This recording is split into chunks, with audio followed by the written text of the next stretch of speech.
But, good Yeah, morning, everyone. hey, good morning. We're talking about drinking in public. So that's Yeah, well, What welcome. we're talking about, it being honest, is a little roll call. Denver Riggleman, former congressman, of course, owner of Silverback Bourbon Breweries. I think that's what you call it. Silverback Distilleries is Silverback. There you go. So it's coffee, tea, and bourbon today Burbank today. because we've got former Congressman Denver fucking Riggleman in the his, as the kids say. And we've also got Mr. Lev Parnas.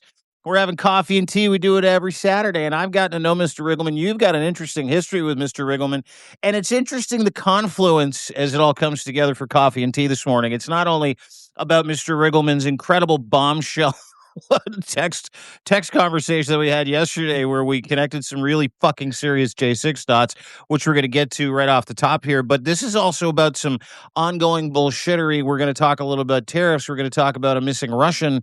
We're going to unload some truth today. So if you love your coffee and tea with a hot fucking dose of here's the real truth, this is the show for you. Share it with as many people as humanly possible. Hit that Chiron at the top. How do you guys know each other? Let's start there, right? I mean, it's just- You want to go? You want to go? You want me to go? You do it, Denver. so what a lot of people don't know. Yeah, Lev, I don't know how far. wait. Let me lay it out before this really is. Nobody knows this. Denver's good. You're right now, folks. You're going to get some information and some real spilling the tea that has been very secret for many years.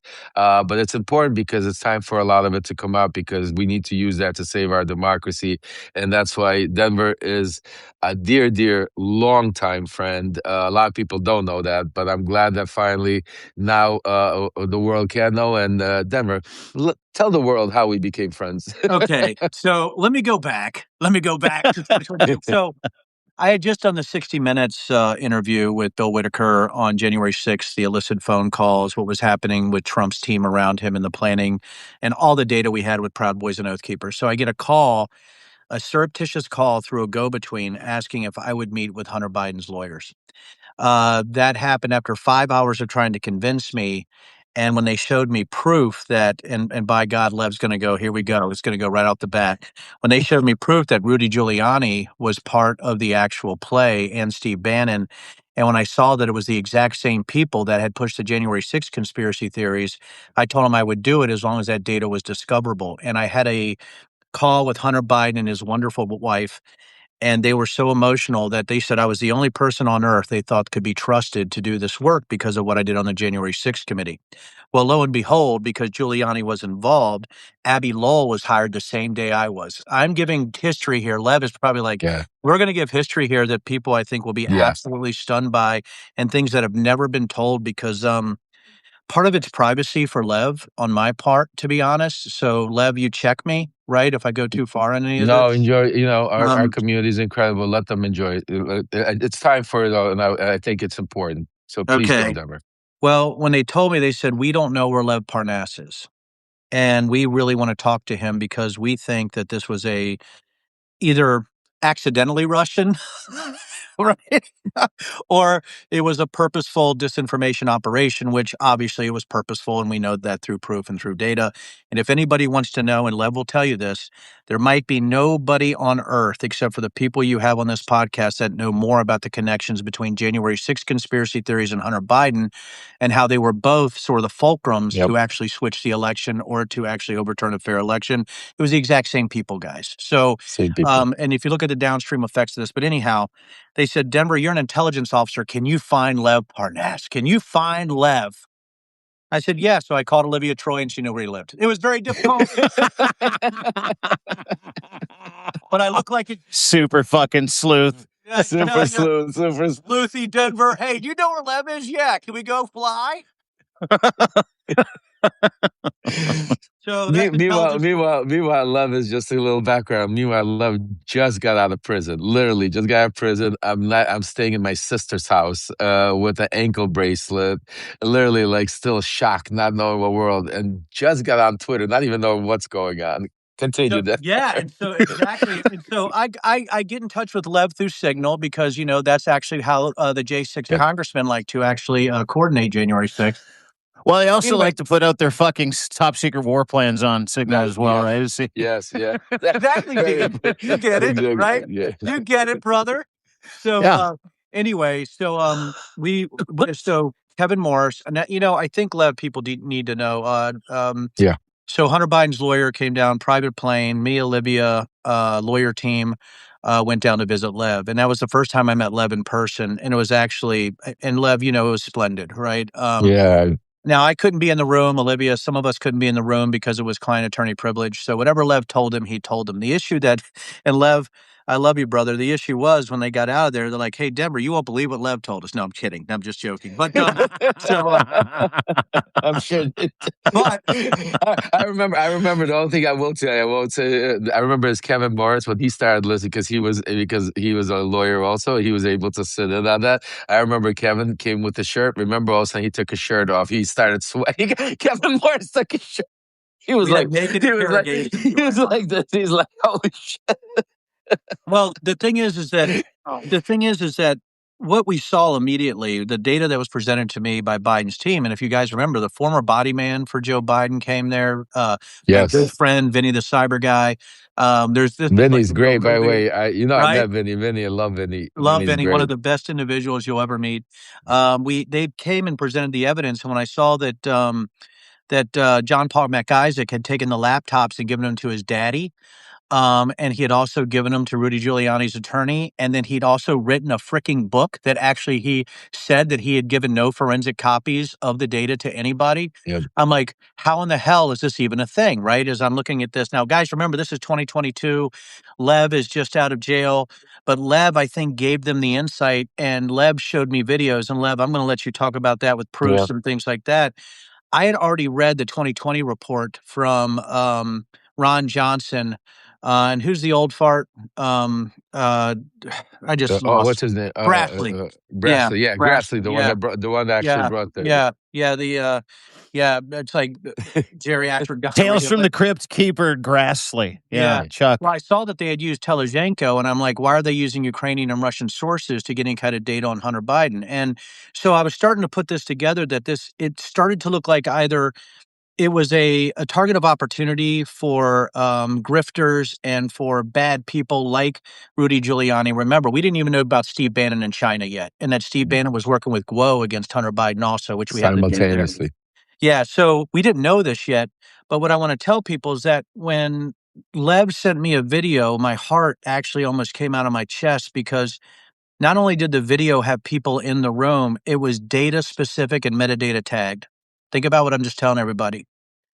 I'm like, this is a real video. And so I called Lev, and Lev, you had sent me the video of your actual strategic meetings with Bruce and Rudy Giuliani. And I don't know if you want to go really quick into that because you actually, by the way, everybody, and I want to tell you about Lev. Lev translated the entire meeting for us. So I got to tell you the things that people don't know, and what I want to tell people about Lev is that it is seldom, it is hardly ever that you meet somebody that changes not only who they are, but what they're doing. But what I want to tell people is Lev didn't change who he was. Lev came from a different environment of survival when all these other people willingly came from privilege to do what they did. And for Lev to do what he was doing after getting out of jail actually struck the team as so courageous as it was hard for us to actually process. And so, Lev, when you gave me that video, and if you want to speak to it very quickly, I think everybody here would want to know, it was shocking. Denver, making me cry, bro. I love you. Thank you so much because you took me back, kind of a little PTSD of literally because that was when I just came out of prison at that time. I was living in my sister's house. I was going through so much, and I was, they were trying to like constantly remand me every week, every month. They were trying to figure out how to put me back in prison, and it was just such a crazy time in my life. And then when I got the call from Olivia Troy, I'll never forget. She said, you don't have to. We understand the position you're in, but are you willing? We'd like to come down. And I said, absolutely. I was just like, because I think I was in a rush still, not even realizing what is actually going around me, what's happening. I was just in a rush for so long just to talk to somebody and really tell them, because a lot of people don't realize that Bill Barr you know, what he did, and it, again, has to do with the Epstein stuff because it was the same time frame, 2019. A lot of this coincides. It was about not getting down to the truth. It was shutting down the truth.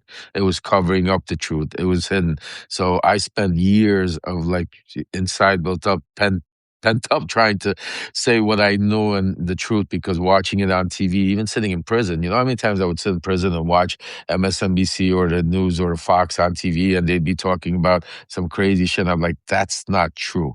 That's such lies. That's like, you know, and the frustration would kill me. And that's why I started writing my book originally because I never thought I would ever get a chance to Oh yeah, testify in front of I got this Congress. book on my shelf right over here. Oh, Yeah, I love you, right, brother. I love you. I love you. I love you, my brother. And I got yours not outside, but I got them all inside the Yes, house, yes. which definitely recommend, which we'll talk about later. But yeah, so I'll tell you this much, and it was really hard. But when you guys came, I'll tell you one thing. When I saw you and Olivia, that gave me the kind of, I'm a spiritual guy. My whole life I've been on like I feel it's a saying is I feel how my ass feels it. Like if it's too hot, I'm out. If it's and kind of like I felt you and Olivia were honest, true that they gave me. That's why I decided to speak to Abby and and Hunter's attorneys and then I remember just like once we started getting into it, me and you became closer and closer because you were working on all of the technical stuff and one of the biggest problem a lot of you people didn't know is when the FBI and the DOJ took my phones and stuff, part of what they did is they erased my iCloud. They screwed me up so badly that for me never to be able to get the information, they tried to yeah, go ahead, Deborah, go ahead. So this is so important to everybody listening. The same thing happened on J6 with erased government devices with Secret Service on, if guys remember, on January 5th, right? They had everything except January 5th or January 7th. And I remember that there was no way to recover that because a lot of people say, well, Denver, we can go back and get the data. We're cyber geniuses. No, you can't. There's ways to completely delete data. And if you guys don't believe that, I'm sorry. I got a bridge to sell you right in the Midwest. Yeah, there's a guy right there that can attest to it. Yeah. Right. And so when they get rid of Lev's data, there's two things that happen. And again, Lev knows I'm the biggest anti-conspiracy theorist on the planet. So I have to chalk it up to incompetence. But I want everybody to think about what Lev just said. And Lev, I want you to continue. Yeah. Once you delete the iCloud data, it's very difficult to get back. And here's what I want to, if you guys want some education on phones, what people don't realize is Verizon, AT&T, T-Mobile, Sprint, US Cellular, and all the MVNOs like Cricket and all those type, right, that actually lease lines, they actually don't keep your text messages. Phone companies do not. It's actually kept in your iCloud. So now they might go back and be able to draw that off your phone if you keep them on your phone. What I'm talking about is the phone company itself has so many storage limitations, they can't keep all your text messages. So that's a misnomer. So what they did to Lev was by deleting it, whether by incompetence or deliberately, it doesn't matter whether you get shot on accident or shot on purpose, you're still getting shot, right? It doesn't matter. What happened was they deleted any evidence that Lev could use to defend himself or to show that other people were culpable. 100%. Because remember, they use the same deploy with in the me real when I was world. We call crazy. that a real dick move. By the way, that's a real dick move. Well, yeah. Dean used to be an intelligence analyst. Yeah, right. Dean That's called a Delta Mary, a dick move. Yeah, it's a dick move. Well, remember, they started out because it was part of the plan. Because while I was still in custody, they were calling my wife and telling her that I'm going crazy. That they're telling my son Aaron that don't listen to what your father's going to say because he might come out and start saying some great. He's losing it inside the prison because they held me in solitary. So they were trying to lay out the groundwork. So if I come out and say, "Hey, yeah, me, Rudy Giuliani, were this, and I met with this guy," and they'd say, "Really? Like how?" And I wouldn't have anything to prove it, and that's what started happening, and that was part of what the game plan was. Thank God to a couple of things. My wife still to this day, I don't know, we still don't know how she miraculously, because like all of our iClouds were connected somehow. Yes, we had a shared account, and somehow everything that I would put on, she took it, she put it somewhere else. So miraculously, she had it, and we were able to uncover it. of all of the same thing that they were trying to bury. And that's when it became just like a treasure trove of like videos of White House stuff, the text messages. Remember them, or the emails? I mean, emails from John. I mean, just think of, He's got a I mean, big a lot. smile on his face. Just think about, a lot of people don't even remember. We had emails from John Solomon, the same guy that right now is still running this mega operation, with Trump and everything. Journalists literally sending me saying, "Hey, our guy in the FBI just got us all of Hunter Biden's text bank records, all of their, and I'm sending him over to you, and we gotta figure out how." I mean, just like crazy shit like this, like that we would never have been able to find. And we've worked very close, and I tell you honestly, I think due to Denver's hard work, my hard work, we were able to. To me, it was personal because I was responsible for doing it to Hunter. I felt, besides doing the right thing, as part of my rehabilitation, part of my 12-step program, part of my getting back into a society and into a life where I want to be looked at differently. But I also had a personal chip on my shoulder because at some point, being in prison and having that time to spend, I understood that Hunter Biden was a son. He was a father. He was a human being. And that's the one thing. And that's the one thing we never looked at. That's the one thing Mega doesn't look at any of us. That's why I want to say, while you're in there, you are an object. You are just a tool. You are just another stepping stone to you're a where we mark. need to get to.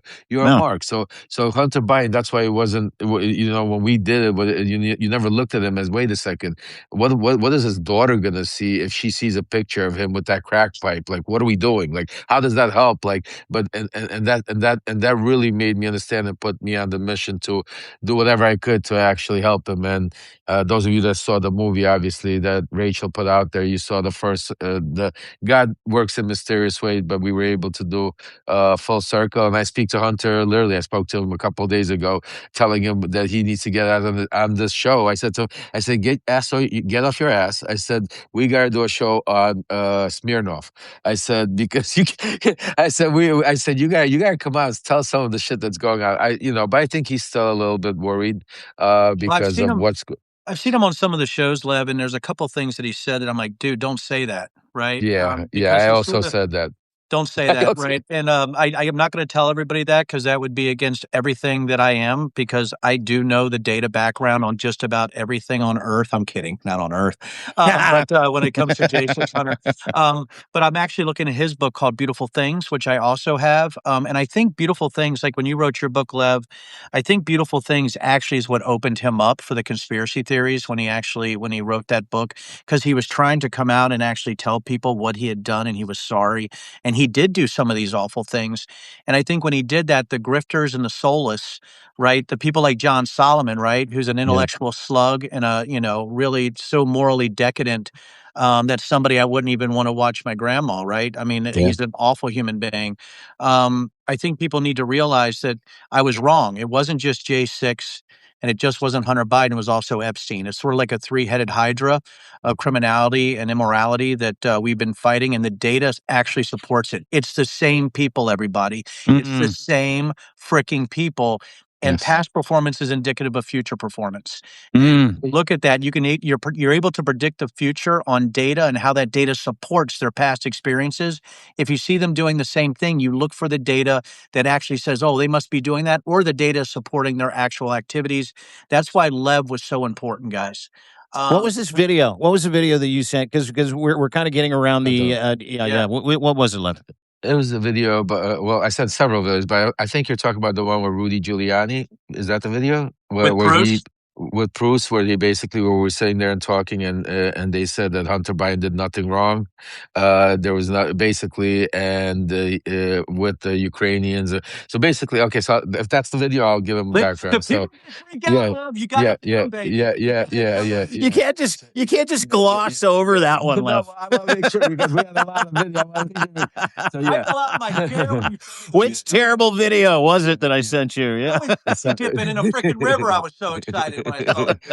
Yeah. So it was actually in black and white. We were also, it was me, Bruce, and I was the translator. Rudy Giuliani, he had some ex-FBI guy, I forgot his name, was in there, and we were on a call with Ukraine with the actual prosecutor that supposedly Joe Biden got rid of, the corrupt prosecutor, and that he came out and said that, oh, I was got rid of because I was going to look into Hunter Biden. Remember that guy?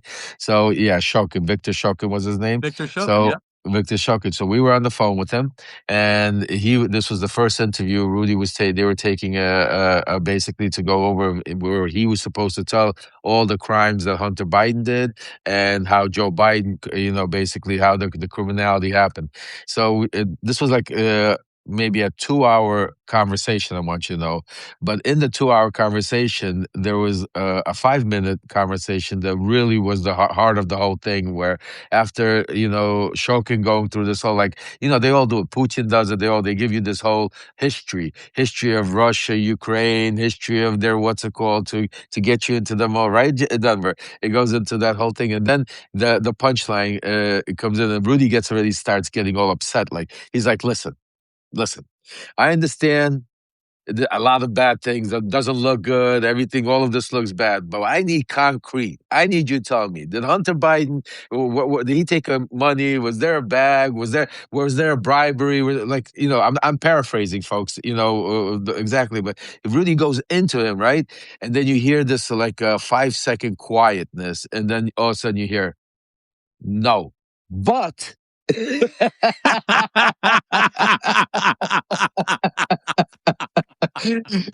And when Abby and you got a lot of people don't know, also Denver, I'm going to remind you, a lot of people don't know. You have to keep in mind, and this is Hunter went through a real tough time during this period.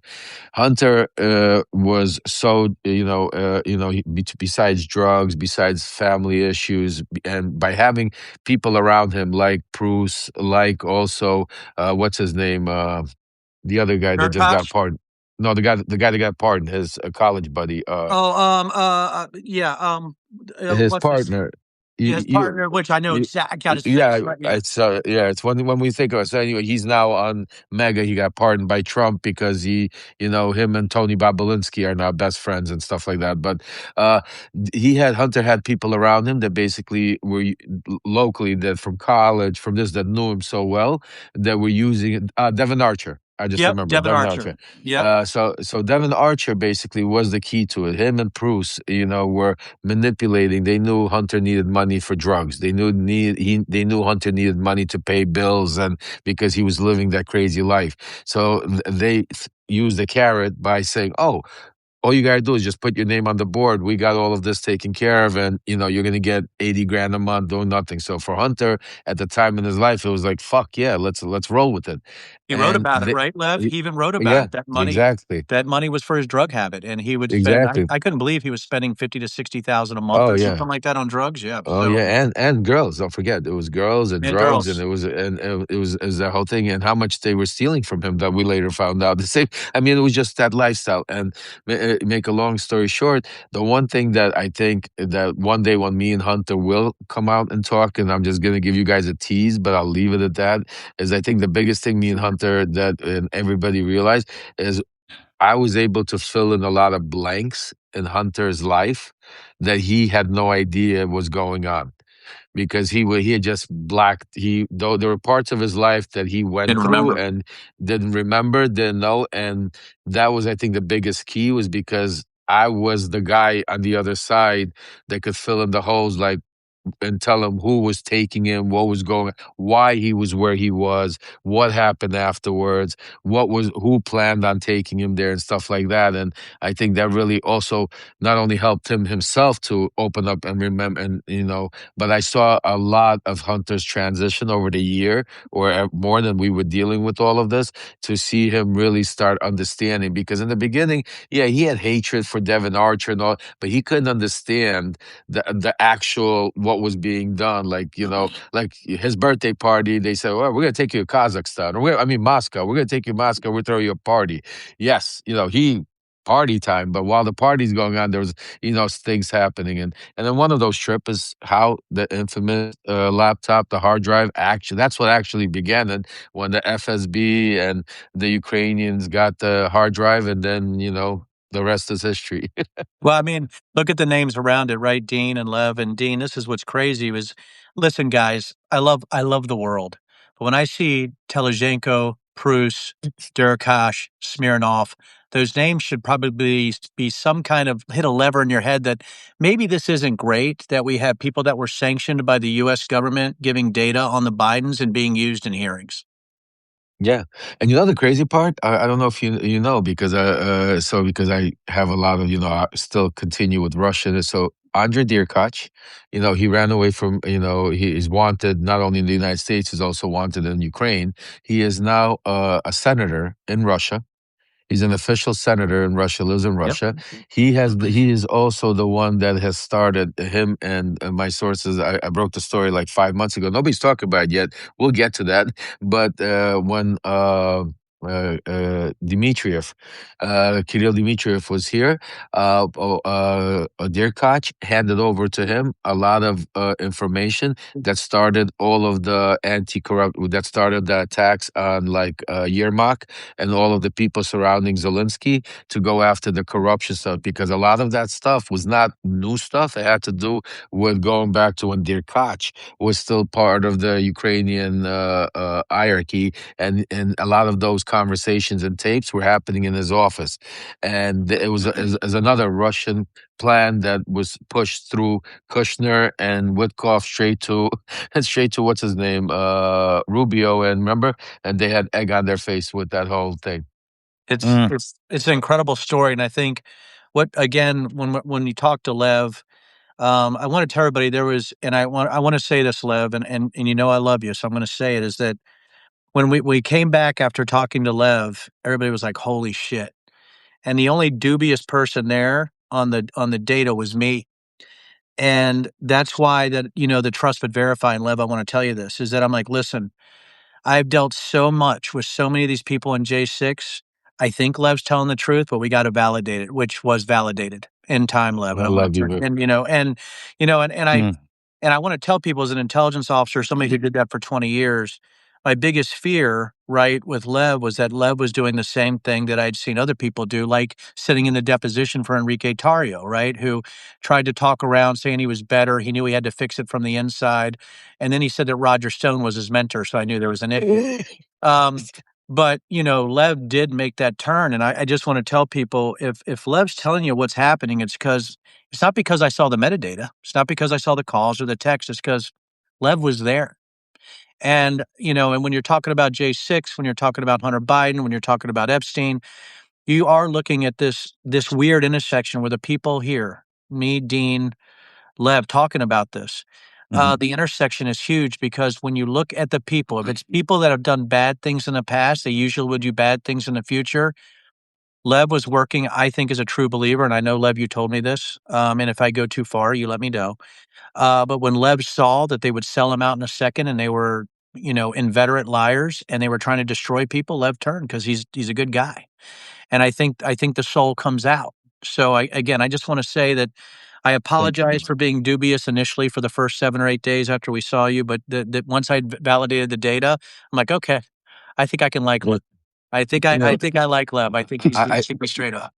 I want to say, Denver, that's the biggest compliment that you could give me, and I really appreciate, because I've always, from my first day, the one thing that I always kept saying, you don't have to like me, you don't have to like what I did, but I have the receipts, and I'm glad that, after that, I'm glad, because that is the real validation, is because the receipts, the proof, the guy, because a lot of people say a lot of things, and till this day, even what we're seeing happen with the Epstein files, you see all the receipts, we see a name drop, they're talking about, and then they'll say something else. So just like with Howard Lutnick, and there were others, receipts are facts, data in fact. That's why Denver and the things that's why I think this is a good time. Let's switch over a little bit to the January 6th, because this is what this man, and a lot of people don't know, is behind Denver was the key to a lot of the information. There was the text messages, the information going back. So Denver, why don't you take us back a little bit, because the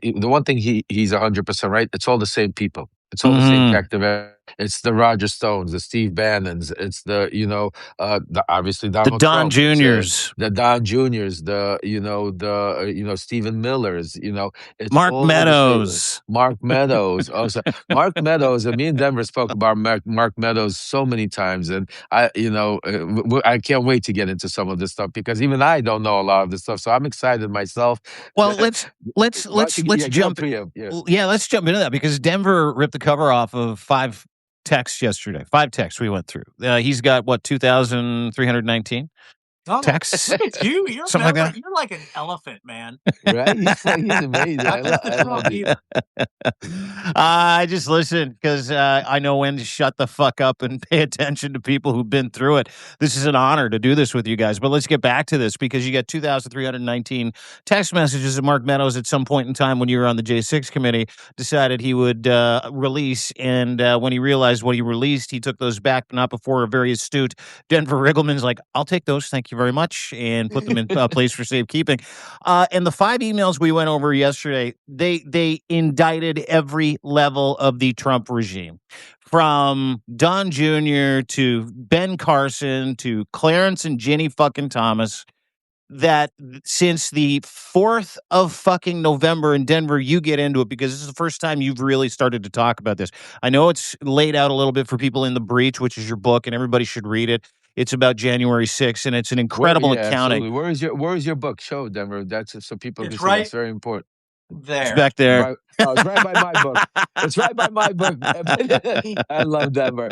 But definitely, we'll put a link to it if you haven't read it. I mean, this is an information source. Go ahead. Mm-hmm. And by the way, folks, before you go, while he's giving you this thing, I recommend, because this part of the section is you could switch from coffee and tea to bourbon. This is time for some bourbon. Yeah, because you're gonna get into some stuff that you're gonna hear. So it's bourbon time. Go ahead, Dean. When I was in my book, I think I called them the bourbon text, because I had to start drinking. I think people need to realize I was the first one to see them, except for our tech team, right, who actually did the identity resolution. When Mark Meadows gave us all the text messages, he did not have the names attached to the phone numbers. So we had to backwards validate the metadata, do reverse and forward lookups to make sure we had the correct phone numbers. And, and people like Ginni Thomas actually had registered her phones under her maiden name. So we had to actually try to navigate that also. So all those things were happening. But, I want to quickly, I was talking about this with Dean Lev yesterday. Mm-hmm. I think, when people can see the show, Dean, thank you for the questions. And I mean, they were incisive. I'm always afraid I'm going to bore people with the facts of what happened on January 6th. But I think what I want to tell people is what happened on January 6th, that planning paradigm, that planning tree that they utilized will be utilized for 26 and 28. And I think when Dean and I were talking yesterday, and Lev, this was incredible. You can tell the future with data and past performance.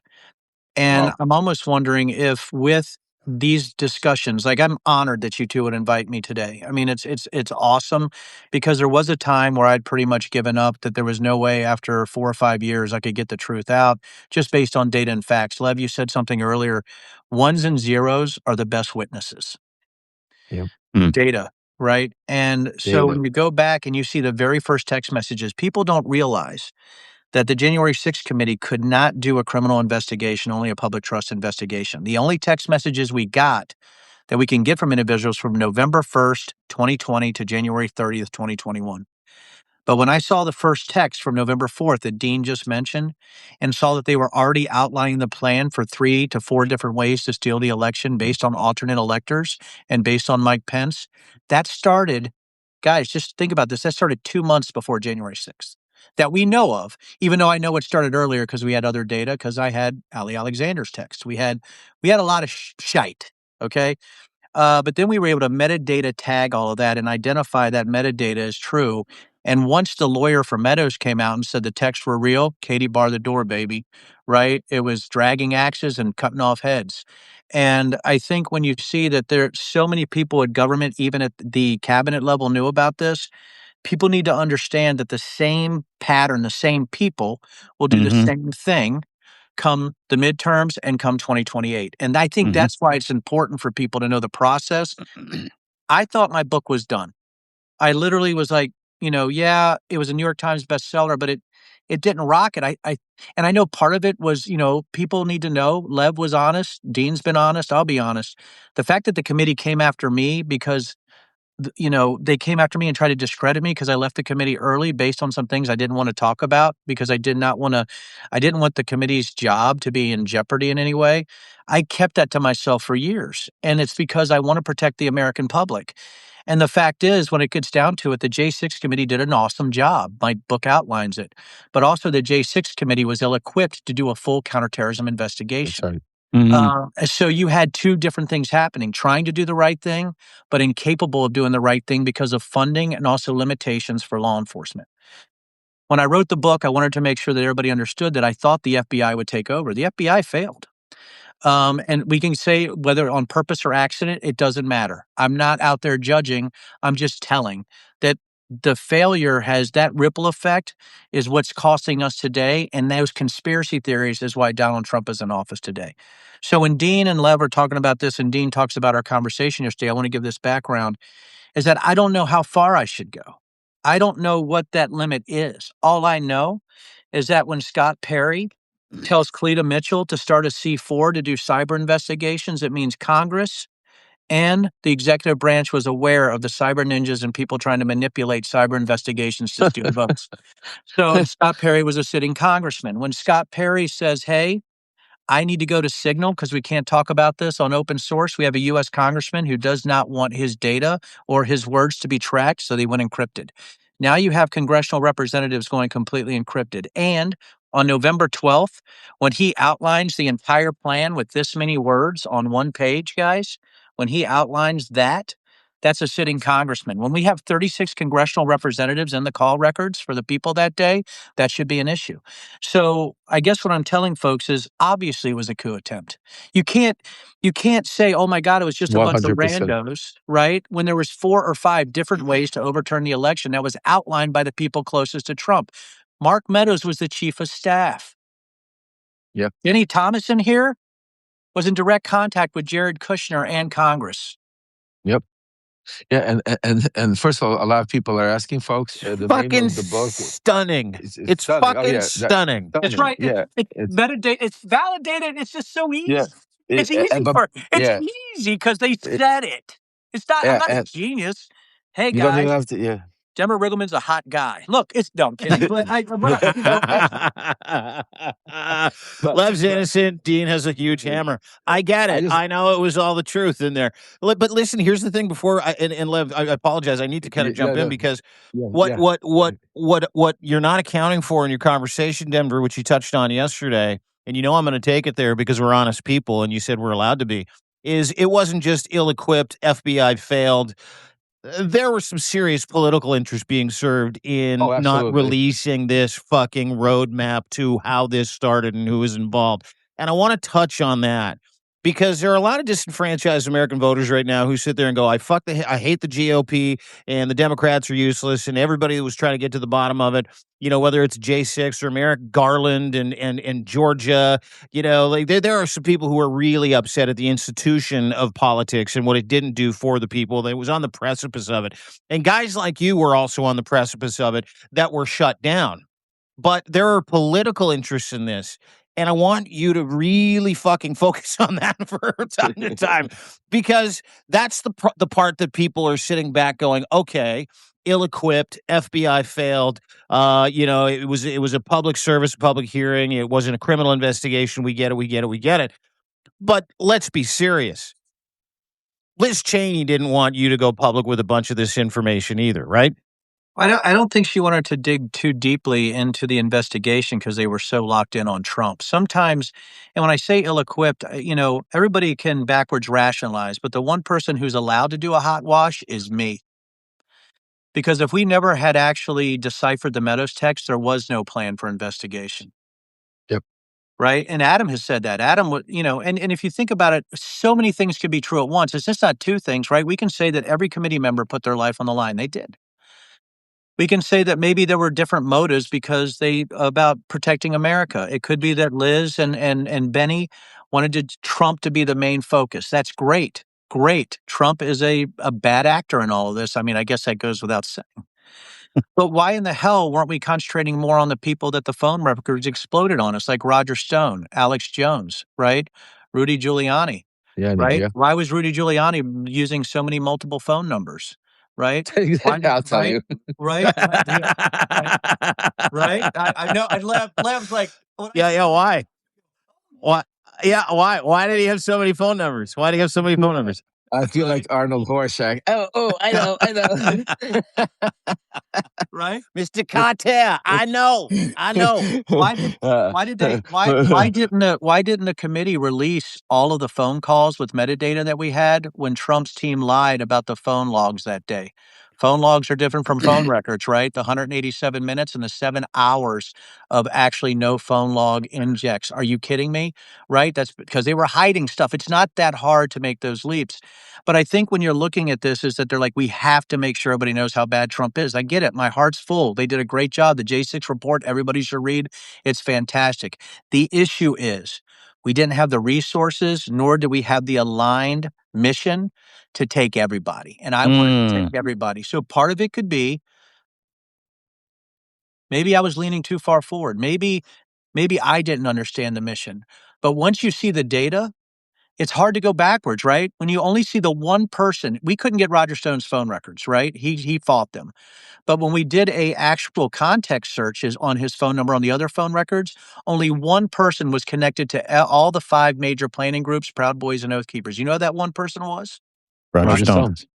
And I thought Roger Stone should have been the number 1 investigative target for the J6 committee. Now everybody's like, you suck, Den. You know, we were going after Trump. I get it.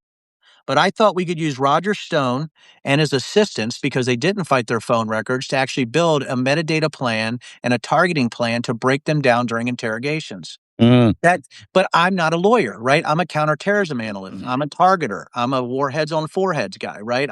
That's how I'm wired, right? I'm like, I got the data. Let's go get them. You've killed a lot of terrorists, I'm guessing, is what you're saying.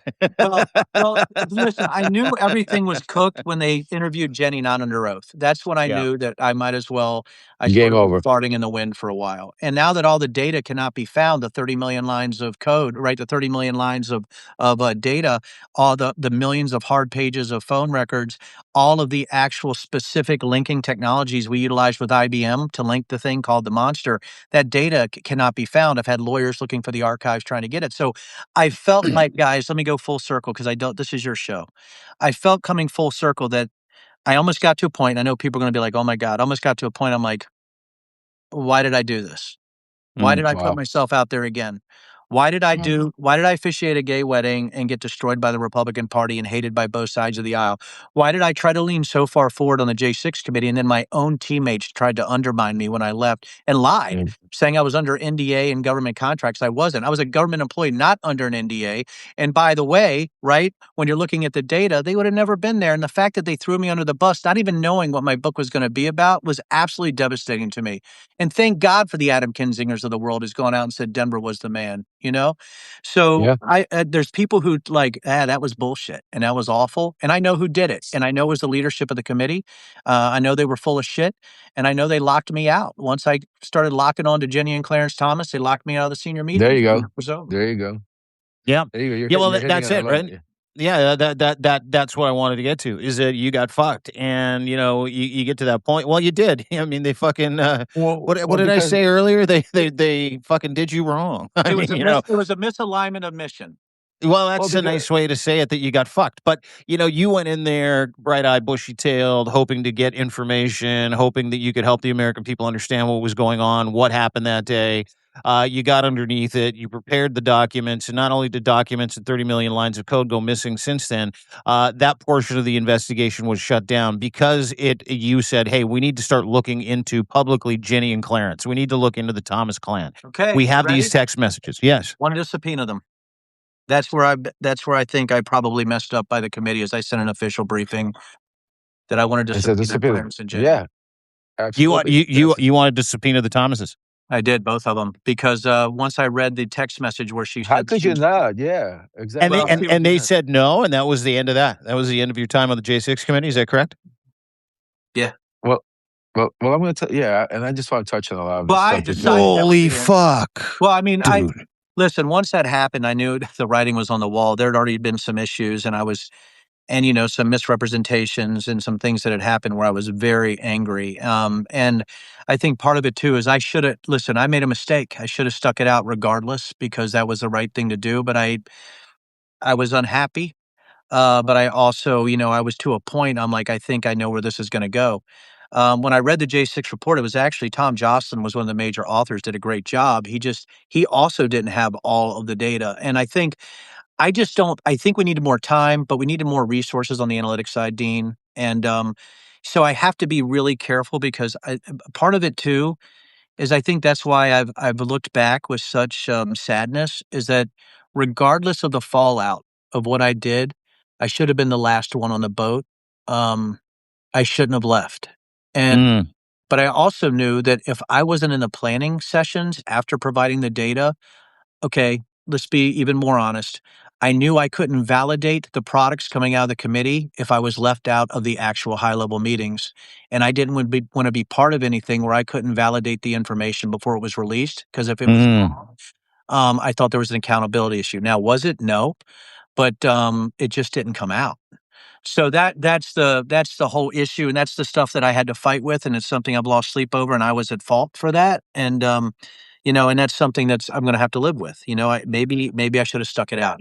Well, Dan, I think both of you, there's a correlation here, right? At the time you're looking for the truth. Lev is trying to give people the truth, and you're both getting fucked around by both sides of the people that don't want you to have the specific truth that you were looking for. And then we talk about that level of depression that sets in. And it doesn't matter who you are. You could be fucking Lev goddamn Parnas. You could be Denver fucking Riggleman. You could be Dean Blundell. When you go into something with your eyes wide open and you're going to put your identity into it and you're going to put all your effort into it because you truly believe you can get a great result, and both sides tell you to go fuck your hat, there is nothing more depressing. There is nothing like you don't feel like pissing into the wind anymore at that point, right? Whether it's, Lev getting tuned up by MAGA and then getting tuned up by the Democrats on the other side, whether it's you getting tuned up by MAGA trying to help the Democrats and the Democrats saying, no, we don't need that level of help. You're like, well, this is what you fucking asked me to do. And now you're abusing the privilege of my company and my expertise. So go fuck yourself. And that affects somebody. And what's interesting is that I know you both individually very well. You guys, your timeline of how disenfranchised you became trying to get a result, it matches up perfectly. You guys have both been through the wash, right? And to see you guys here today going, you know what, fuck it, let's just tell the truth. Let's read some texts and go for broke. Because the institutions that we were trying to serve, because we believed in those institutions for specific reasons, whether they be aligned or not, have fucked you over. And that's just the bottom line, right? That's the truth. And so for us to be having this conversation, I think is fucking incredible. I think it's great news. Yeah, Well- no, and I'm so privileged to have you here, Denver. I'm so happy. It's took a while, but I'm glad we're here together. But it's they don't only fuck us; they fucked each and every American citizen. They're screwing each and every one of us are being screwed because if they could do it to me or to Denver, to people that are out there actually helping to try to save America. Think about how the regular voter is, how screwed you're getting, and that's why I think the most important thing, and I think Denver said out of that is we need change. We need to get rid of because you gotta understand it doesn't matter any business, any place. When somebody's in there for 40 years, when somebody's in there for 30 years, when somebody they get complacent. Over time, they make deals. They make deals with the devil. They make deals. And that's why eventually, sometimes when you turn around and say, how could they possibly vote on that? It's because they owe somebody a favor.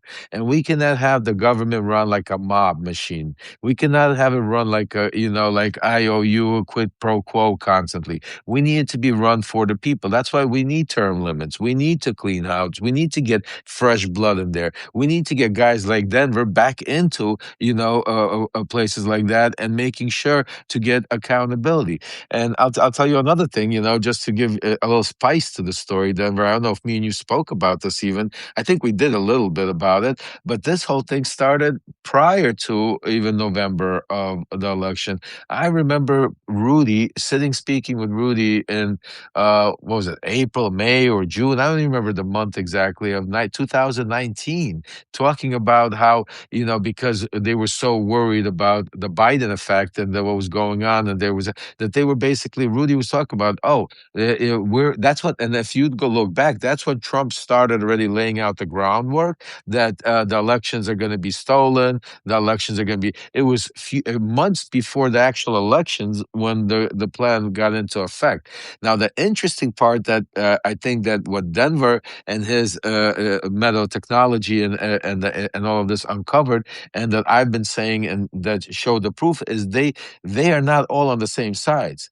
They are all separate groups. They're all the Bannons, the Giulianis, the Roger Stones. They hate each other. They're all trying to get, what I'm saying, and that is why they're all screwing. I want those text messages. They do hate each other. They hate each other. Do they hate really? each other. Yeah. Oh yeah. There's no, what I'm saying to you, the shit that they talk about each other, and then you could see it going on even nonstop. If you go into these mega right now, what's going on with Tucker Carlson and what's going on with Laura Loomer, and now Ben Shapiro, and now you got Huckabee. Now you got Huckabee in there. It's crazy. Go ahead, Denver. Go ahead. I'm sorry. Oh no, I was saying they're nuts. Yeah. Oh yeah. They're just crazy. But the thing is, guys, is January. I'm watching some of the comments, right, and I want to address is that sadly, there's no going back on January 6th. That ship has sailed. There's not going to be any more investigations. That stuff's gone. Stop. Right. And sadly, we can point fingers at who failed, who didn't fail, right? The people who tried. But January 6th can be a learning lesson to stop any of these type of movements in the future. So educate yourself on the specific individuals. So if you track the individuals, that'll show you the path. Don't worry about trying to go through, conspiracy theories of what they might do. Watch what they do and look what they did in the past, and you can start getting predictive on what's going to happen. If you think about 2026, are they going to try to steal the election with super space-based laser satellites? No. It's going to be process-based, right? It's process-based. Yes. It's what can they do to disenfranchise? Because Republicans right now have to win through subtraction, not addition. So if you think about that in your head, if you think, oh my goodness, they have to disenfranchise and they have to damper excitement on Democrats or independents, that's how you start basing your actually analytical capability or baseline. So that's just a hint for the day, I guess. Denver, you have stepped into something I am dying to speak to you because of some of the breaking stuff that I've been breaking a couple of days ago, and I'm hearing about Tulsi Gabbard. I want to talk to you about Georgia and Tulsi Gabbard also, but definitely remind me about Rick Perry when we get into the text messages, and also about burner phones. And so let me quickly just answer before we get to Tulsi Gabbard. So you guys asked why did Rudy have phones, and I want to give you a quick story about how all of this transpired. So going back to early part of 2019. I feel like I'm having coffee and tea with two guys who know more about January 6th than anybody on the planet. Thank you very much for this. Go ahead. Yeah. And folks, smash those hearts. First of all, before we go forward, if you haven't yet, make sure you go click on and make sure you subscribe to Denver, become a paid subscriber, join his team, and get his book, The Breach, because all of this we're talking about, it's The Breach. That's the name of the book. Denver, where can they get? Amazon or on your site? Everywhere, Amazon, everywhere. Mullen, Holt, Barnes and Noble. It was a New York Times bestseller. They should have made it into a movie. I know.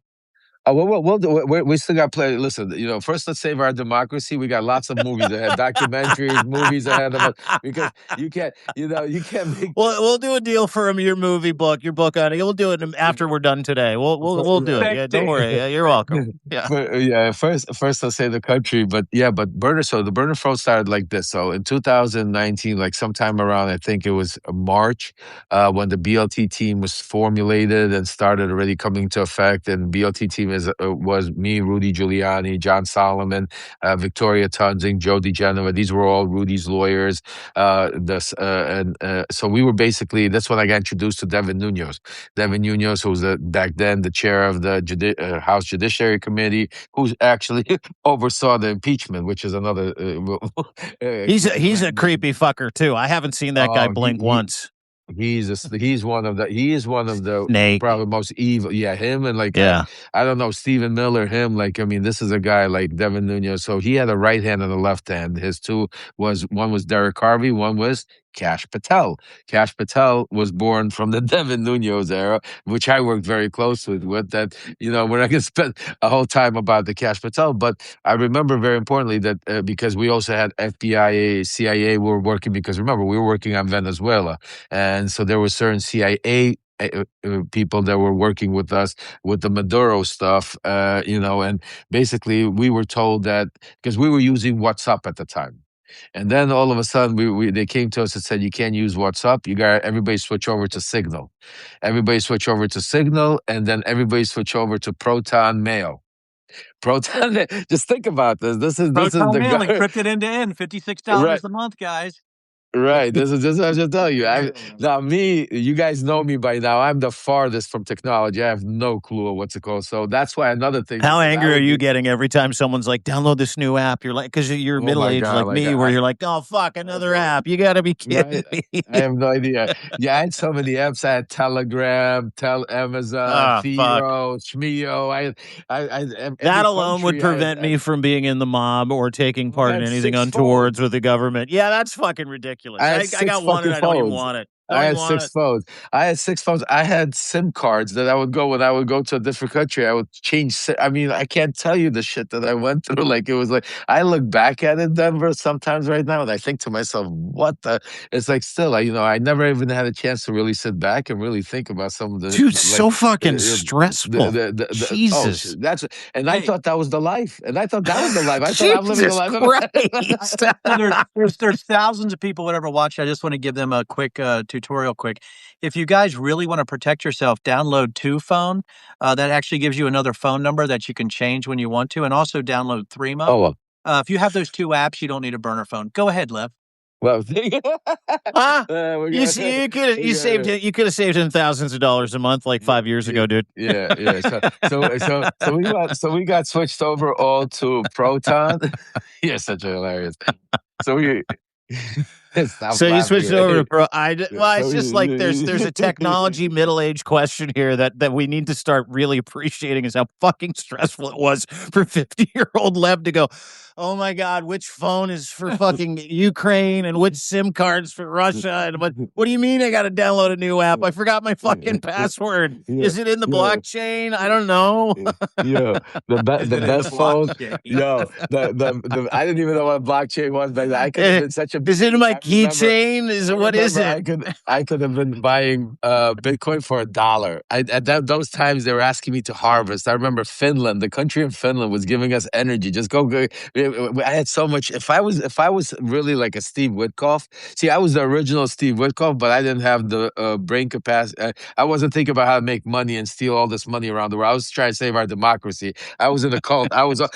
If I would have been a billionaire. You can't. That's why you got let go, dude. That's why they put you in jail. They're like, listen, this guy will do anything, but he doesn't have the business mind to thieve like we do.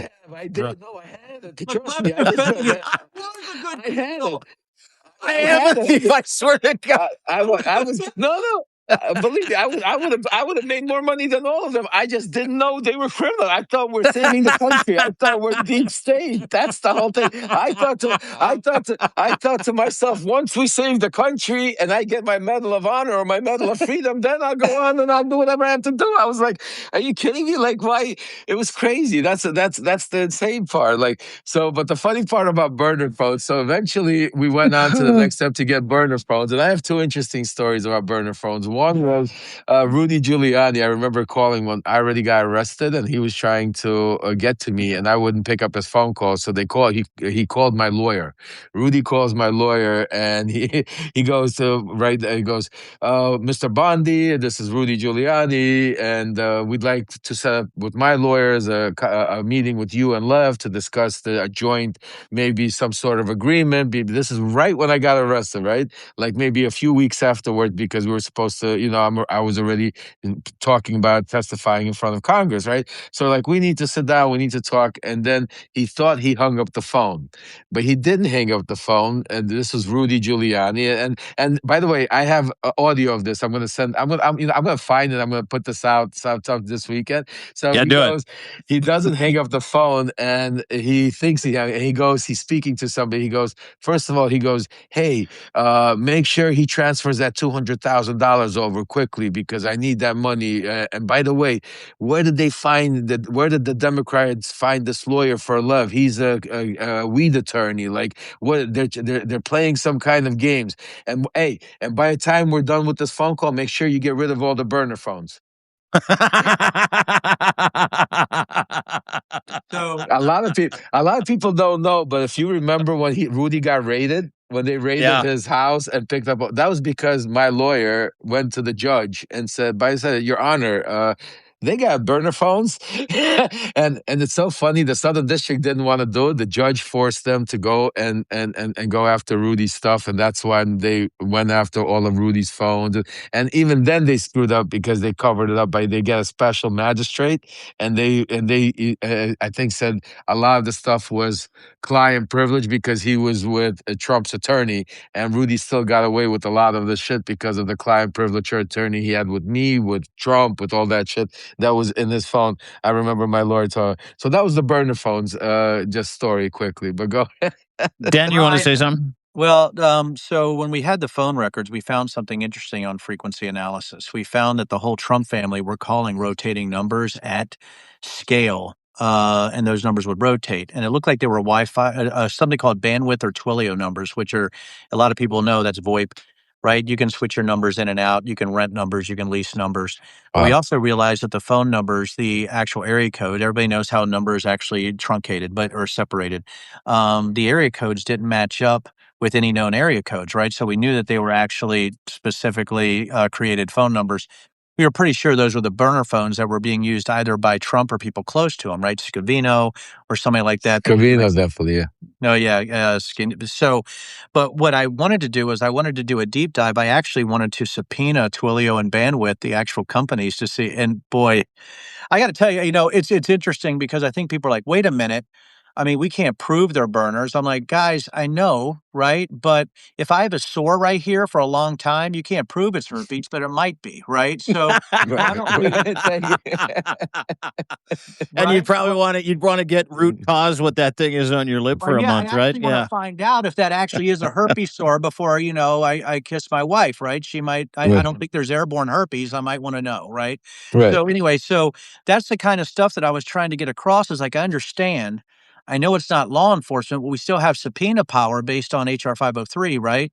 Based on the actual House resolution. So why aren't we using that in a way where I can actually parse all that? Well, part of it was such a big task. And again, I'm not trying to backwards rationalize the amount of responsibilities the committee had, but the thing is that they were interviewing over 1,000 people, guys, that I wanted to only interview the specific people that had the most volume and frequency issues on their phone records. I thought that was the best way to start. I understood. I knew we had to go down the line. I knew we needed the big hits, like with Cassidy and stuff like that. Thank God. What bravery, right? Yep. The flip side, though, is that's not going to prove your case. What proves your case is the back end data that, Enrique Tarrio had 25,000 pages of call records, and he was in contact with multiple white nationalist groups. That's important, right? It's important that the Oath Keepers were texting Giuliani's son, Andrew. Isn't that important? Don't people sort of want to know that the Oath Keepers had a direct line to the White House? That's important, right? And Yep. only when I wrote this book, the only place that did it, one reporter from NBC asked Kellyanne Sorrell from Oath Keepers. She goes, yeah, I was texting Andrew Giuliani. Go look it up. And nothing happened? What? I was like, okay, I'm going to just go live in the woods, grow a big long beer, and do, and microdose peyote, right? What else, what else am I gonna do here, right? I'll join So, you. Let's go. Yeah, by the No, way, it's not a terrible thing. I've done it. right? It's awesome. And I know, right? And I know that, Latinos with Trump, right, were flown by Patrick Byrne, right? I also know that Yep, she had a Patrick. relationship, right, with Enrique Tarrio, which is pretty interesting, right? So now you're like, oh my goodness. Oh, that's interesting. So I know that the Proud Boys and Oath Keepers hated each other, but they were talking pretty frequently through their assistants and then directly. I have all their phone records, smoking gun. I know that the White House through the switchboard called somebody who was actually there at 4:34 p.m. on the ground. I have all this stuff, and guess what? Vaporware. I had it. Like I'm like, all we have to do What do is you mean get vaporware? Where is it now? I don't know. And also offer this. We had over 80 phone numbers connected to the White House. I had all the root numbers. So guys don't know. So all the phone records, phone text, that volume of data you're looking for, switching through those numbers, the actual phone records that you had of Enrique Tarrio and phone calls between the White House and people on the ground that were involved in January 6th that were coordinating with those 5 different white supremacist, white nationalist, violent white supremacist militia groups. All of that data is gone. The hard drives that housed all that data has just now disappeared. Is that correct? Either gone or they just can't find it right now. Well, that's why Trump's using the fact that supposedly the J6 committee got rid of it. Yeah. It's like it's the game. It's like, where's Waldo now? Everybody's like, I'm saying, to pointing finger. Well, Well, okay. I mean- Speaking of disappearing, though, let me just put a more recent example, because it seems like any witness seems to disappear, any evidence seems to disappear under the cover of night. And Alex, if I'm not mistaken, Alexander Smirnov has now disappeared. Unbelievable. Can we talk about that? Because this is a direct indictment of our original conversation. Where the fuck is Alexander Smirnov, gentlemen? Anybody know? Lev, would you like to start, Lev? Because I know this is Yeah. near and dear to our hearts, is it not? Yes. So, in the I don't know, over a year of process of us working together, getting all of this documentation, fighting, the disinformation that Mega was doing against the Bidens, And can I quickly just give a little backstory? Alexander Smirnov's a former FBI informant, Ukrainian origin, Israeli nationality, pled guilty to lying to federal agents at the FBI, creating false records, was in jail, was let out of jail. Now we don't know where the fuck he is. Anyway, continue. And this has something to do with the Hunter Biden bullshit, but continue. Sorry. Oh yeah, no. This is well. I want to make it clear. It really has nothing to do with Hunter Biden. It has to do with the corruption in our government, and to the highest level of degree. Because what this is playing out, and the way it played out, this is beyond watching spy movies, folks. So Alexander Smirnov was an FBI informant. He lived in California, worked with the FBI to give him information about organized crime in California.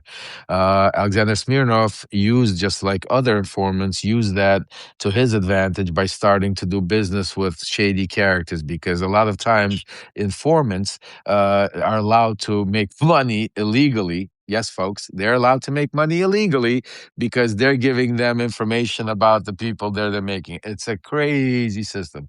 Well, So, leading into that too, there's a reason why Jeffrey Epstein wasn't apprehended for a solid 25, 30 years. It's a very similar set of circumstances, but we'll get to that in a minute. Continue. Sorry. correct. Yeah. So Alexander Smirnov, unbeknownst to me, our paths did not cross at any time in this moment. But while I was in Ukraine, he was also dealing in Israel, Ukraine, with some of the same characters, some of the names like Sam Kislin. Sam Kislin is a gentleman that is organized crime to the level. He's donated to Giuliani. He's been, we could go into, you guys could just Google him, Sam Kislin, you'll understand. And I go back with Sam for many, many years. I actually did his first transaction in Soviet Union, but going back in 1990, 91. That's how far back we go. So he was dealing with Sam Kislin in Ukraine while I was there on behalf of Trump doing this stuff. And they were speaking already, giving information, talking about trying to get information on the Bidens, trying to get some of this information, what was going on aside from what was happening, whatever other informant stuff that he was doing. Now, fast forwarded 2019. I get arrested. The first thing they do is when the FBI and Bill Barr arrested me, and they saw all the shit that I had in my phone, they had a heart attack. So the first thing they went to try to do is seal all the stuff to make sure the stuff never gets out, and to be able, because it was just a lot of shit that I didn't even know I had in my phone. Because remember, I was thinking I'm documenting history. I'm going to share this with my grandkids. This is something that I can't believe. That I'm in the White House. You're going to all this name type of stuff. buildings after you for saving America. Yeah. Oh, I was totally on that. I thought I was a mental case. I think my wife, my kids thought I was crazy. Like I'm saving democracy, the deep state. There was nobody that believed more into it. I could have preached when did speeches about the deep state at that moment, believing how that thing worked. So, yeah. Long story short, simultaneously, so when I get arrested in 2019, they seal all my stuff. Then within about 6 months, give or take, later, all of a sudden there's some breaking news, because at that moment Comer was trying to push the whole that Joe Biden and the whole Hunter Biden conspiracy. After I got arrested, they lost their main source inside Ukraine world. So at that moment, and that's when Rudy basically made the choice and go deal directly with the Russians. For like, at least when I was there, like I was a buffer, like, yes, certain things might come through, this and that, but we were at least trying to do it. But once I was out of the picture, Rudy went directly to Dirkach, all of these Russian assets, and started literally he flew to over there with AON, which is a far right-wing company, the documentary. They were doing this whole expose about it. Simultaneously, there was this FBI informant, all of a sudden, comes out and says, when I need to change my 302. Now, a 302 is, a lot of you already know what a 302 is from the Epstein files. It's when the FBI or takes your your statement to make it official. So as an informant, he gives these 302s constantly. So after everything, they sit down, and there's tapes. By the way, also I found out that part of the way he was working with his handler, the FBI handler, they would tape his conversations, and they would have a 302 written. So in one of his 302, that I think in 2017 or 18 or something, I don't remember the dates exactly, he wrote down that, he was somewhere in a meeting with Burisma. Burisma having to be the company having to do with that, with Hunter Biden, that hired Hunter Biden. So he said, let me go fine tune it, because now I remember, 3 years later, I remember that at that conversation where I was at, there was a conversation brought up that Joe and Hunter Biden got a $5 million bribe. Boom! Breaking news all over the place. And Grassley, I think, was the one actually that went in and got out and took that 302, gave it to Comer, blew this whole thing up. And now Jordan and everybody was out there saying, we got the smoking gun. This FBI informant, 10 years, one of the most best FBI informants that we've ever had. It took so many people down. We have a sworn 302 where Hunter Biden, Joe Biden received $5 million bribe from the CEO, Zlochevsky. Well, unbeknownst to these idiots, in my file that they sealed, I actually had conversations with Zlochevsky. And there was a period where Solomon, Rudy, had me ask Zlochevsky a series of questions about, did you ever bribe Hunter or Joe Biden? Did you ever meet Joe Biden? Did you ever and all of those questions. And remember, at that point, the offer for Zlochevsky was very sweet for him to go after Joe, say bad things about Joe and Hunter Biden, because Rudy basically offered him a get-out-of-jail-free card, that the U.S. wouldn't go after any of the involvement that they were looking into. Because remember, all of these are criminals, and the U.S. Has investigations into all of them all over the world, the FBI. So it was like a little free jail card. And Zlochevsky, in this series of 12 or 14 questions, responded basically, no, yes, Hunter Biden worked for us, but no, he never did any lobbying. No, we never bribed. No, we never paid. Like, literally answers all the questions, contradicts everything this guy agent was saying. Smirnov. So now it becomes a shit show. I start going on Twitter. I'm texting, fuck this, the Giuliani, they're lying. Go into my Bill Barr, my attorney's calling, because they opened up a special prosecutor. I forgot his name, but there was a special prosecutor that said in Pittsburgh that he was supposed to collect all the Biden information. So my attorney's calling him saying, we got the stuff, and they won't call us back. They won't respond to us. They won't even pick up my call. My lawyer's like, Lev, I've never seen this in my life. My lawyer actually, at a certain point, started getting scared, like literally that for his own family and stuff, because he's like, I've never seen things like this go on. Like, I've not been doing this for like 25 years in criminal law, and the things that are happening is just not normal. So fast forward the story, eventually. Our pressure works. They realize that this guy is lying, but they need to now shut it up. They need to cover it up. So what they do is then they go and indict and arrest him, their own spy, Informant. informant, and say he lied, put him away, and throw him in prison. Now it gets interesting. Here's where it gets completely interesting. Which I don't know if Denver, even. I think It's fucking awesome. You know the whole time. I think but this is getting Oh, crazy. This gets crazy. No, we're gonna get. No, but this gets crazy. So check it out. So all of a sudden we're watching. Now remember, I have nothing. The media's calling me, asking me, Lev, do you know this guy, Smirnov? Everybody Smirnov. I'm like, I can't believe I don't know Smirnov. Like we're running all the same names. I can't believe I don't know him in Los Angeles. I don't know Smirnov. Fast forwarded like a month or something, all of a sudden I'm laying in bed. My wife went somewhere. Again, my wife is God bless her soul, because if she's like a link to a lot of the shit, like God works in mysterious ways. My wife's phone dings, and I pick up the phone, and it's a girl, a female. I'm not gonna mention names, and she's like, Svetlana, I know we haven't spoken for like 15 years. I need to speak to your husband, Lev. My cousin is in big trouble. I'm thinking, who the hell is this person that wants to speak to me and that her cousin's in big trouble?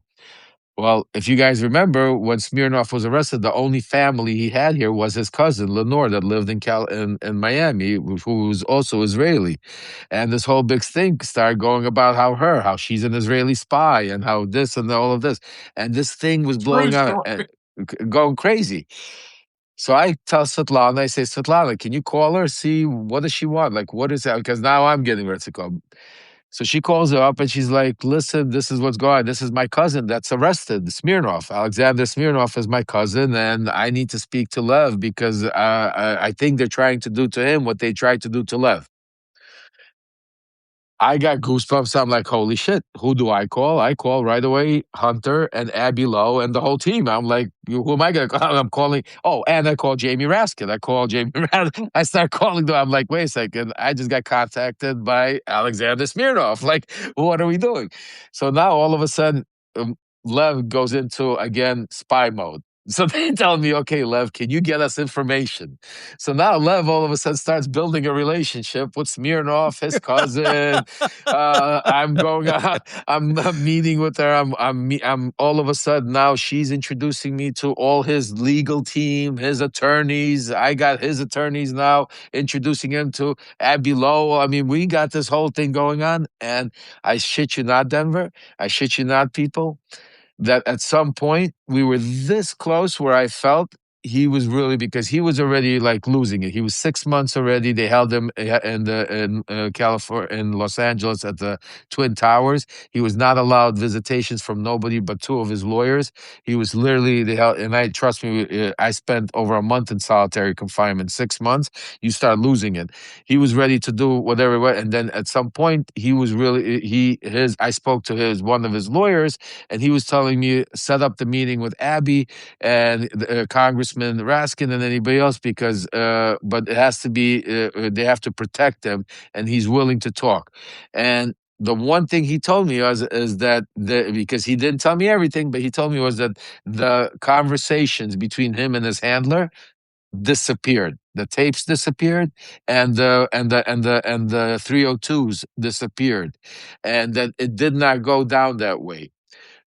Without him telling me, my interpretation was he was told to come in and write that 302, and that because nobody ever thought that 302 would ever get, it would never, it was, if Grassley, if the Republicans didn't push it, nobody would know who he was. Nobody it would just be because they needed that to protect themselves. They suckered him into coming into right. Yeah. And then they basically, and then I remember speaking to his lawyer, and I'll never forget because Hunter's, I won't mention, the lawyers told me, he's like, something fishy. He's really close, and Denver knows, he's really close to the Republicans. It was like his Las Vegas lawyer. I won't mention his name. And I call him up, and he goes to me, he goes, Love, he goes, you are such an amazing person. You know, you're still like loved on the other side. He gave me some kind, remember he said some kind of shit like about like that he's, and I never forget. I called Hunter, and I said, they got to him. And I called David Kozlowski. Remember David? I called David. I said, David, they got to him. Huh? Yeah, know him well.